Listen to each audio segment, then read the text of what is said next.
I wasn't even 2 years old when my parents divorced.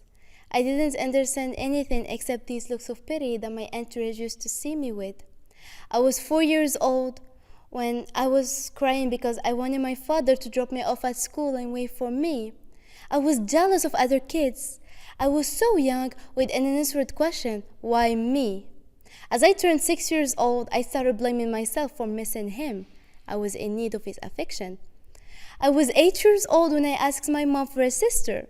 I remember one time my parents wanted to retrieve for me, and I was so happy because I thought that I would have a sister. Then I went to school and told everyone that I would have a little sister because my parents had gotten married the day before. And everybody was laughing at me, but of course I didn't know why. I was 10 years old when Papa told me that he's no longer my father and neither I am his daughter. I was crying because I didn't understand what it meant. I was 12 years old when I moved on to a new city. That means a new life and another time without a father. It was so hard. People were so rude to me and my father too. Well, I got used to that popular sentence. I was 13 years old when I met my best friend who helped me to strengthen my personality. And not forgetting for sure my father, who's got a habit of coming and ruining my life whenever he used to see me happy. I was 14 years old when I thought for a second that I maybe find the right person who can fill in the void that my father laid. I cared more than I should have. I realized that my heart is brave to love unconditionally.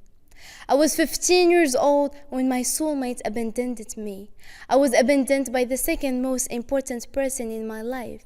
I can tell you that even at this moment, I'm not officially over, but I realize that my softness is not a weakness and that my kindness is my strength. I realize that I should give all of the things that they've taken for granted to myself because right now, more than anything, I deserve me. I realize that it's time to love myself.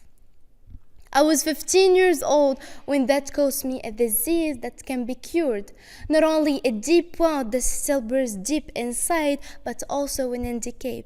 A double scoliosis that deprives me from doing all the things that I love and can't live without, such as horse riding. So yes, as you're thinking, I'm not leaving, I'm just surviving.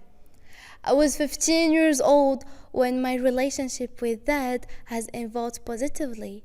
I felt happy because I said maybe for the first time I will feel that beautiful feeling, but yet life decided to be unfair with me again and COVID took my dear away from me. My happiness was gone for eternity. I wasn't that type of daughter that just keep being silent when her father insults her, and yet at his funeral I found out that I was his favorite. And not only this, let's mention the part when my paternal family deprived me from saying goodbye to my father, and the other part when their only goal was the legacy that my father left. The only true sentence that I keep saying every day, dear diary, I'm tired of pretending fine. Today, I'm 16 years old. I tell my secrets to the night and keep them all hidden behind a beautiful smile during the day. The moon knows me better than anyone could. Dear Mom, I'm sorry for not being that perfect daughter that you may be dreaming of, but I do all my best. I thank you for being the only reason that I live for. I love you. Dear Father, even all you did, I missed you and I kind of regret all of it. Maybe I didn't tell it to you before, but I love you. Dear girls, as somebody said, I have something to tell you. One last thing to say here. I have something I need you to know before I go. You are more than you probably know. You are valuable, just in case you forget you are. And I want you to know that everything happens for a reason, and no matter what you have experienced, never give up.